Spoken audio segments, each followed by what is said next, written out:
An Unholy Alliance by Dr. Michael Youssef, Mecca Muslims and Medina Muslims. I want to say this very clearly. Islamists, Muslims who wish to impose Islamic law upon all of society, represent only a small fraction of the global Muslim population. According to Ayaan Hirsi Ali of the Hoover Institution, about 10 to 15% of Muslims worldwide are Islamists.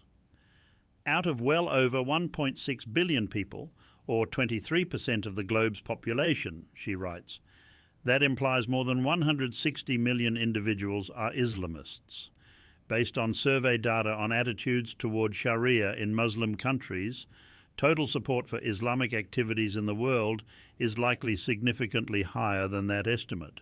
If proportion of Islamists in the Muslim world is as high as 25%, total support for Islamist activities in the world is likely significantly higher than that estimate. If the proportion of Islamists in the Muslim is as high as 25%, that means that there are 400 million Islamists in the world, and that's a troubling thought. But it would also mean that 3/4 of Muslims are tolerant people who want to live at peace with their neighbours, regardless of religious and cultural differences. Ayaan Hirsi Ali, who was raised in a Muslim family in Somalia and is now a Christian, goes on to explain the facts about Islamism. Political Islam is not just a religion. It is also a political ideology, a legal order, and in many ways also a military doctrine associated with the campaigns of the Prophet Muhammad. Political Islam rejects any kind of distinction between religion and politics, mosque and state. Political Islam even rejects the modern state in favor of a caliphate. Political Islam as an ideology has its foundation in Islamic doctrine. However, Islam, Islamism, and Muslims are distinct concepts. Not all Muslims are Islamists, let alone violent, but all Islamists, including those who use violence, are Muslims. I believe the religion of Islam itself is indeed capable of reformation, if only to distinguish it more clearly from the political ideology of Islamism. But that task of reform can only be carried out by Muslims.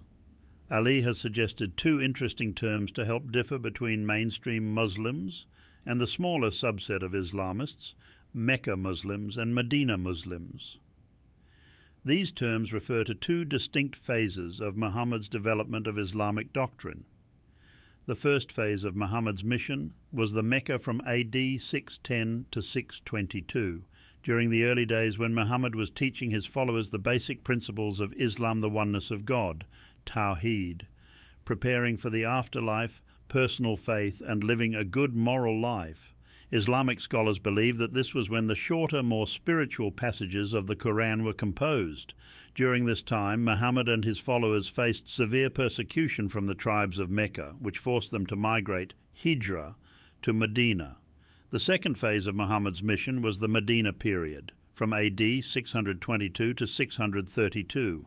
In Medina, Muhammad and his followers established the first Islamic state, which included a system of laws, regulations, and instructions for governing an Islamic society. It was there that Muhammad probably developed the longer, more practical passages of the Quran, many of which deal with defending the Muslim religion by force. The Medina phase was focused on establishing an Islamic society and implementing Islamic principles in all aspects of life, including law, politics, and government. So while the vast majority of Muslims are Mecca Muslims, at least 160 million and probably millions more, are Medina Muslims, fundamentalists, and Islamists who want to impose political Islam on the world. This doesn't mean they all support violence and terrorism. Most Islamists, in fact, probably favor using stealth strategies to gain political power over Western society. These stealth strategies include partnering with the secular left and progressives to elect Islamists to political office.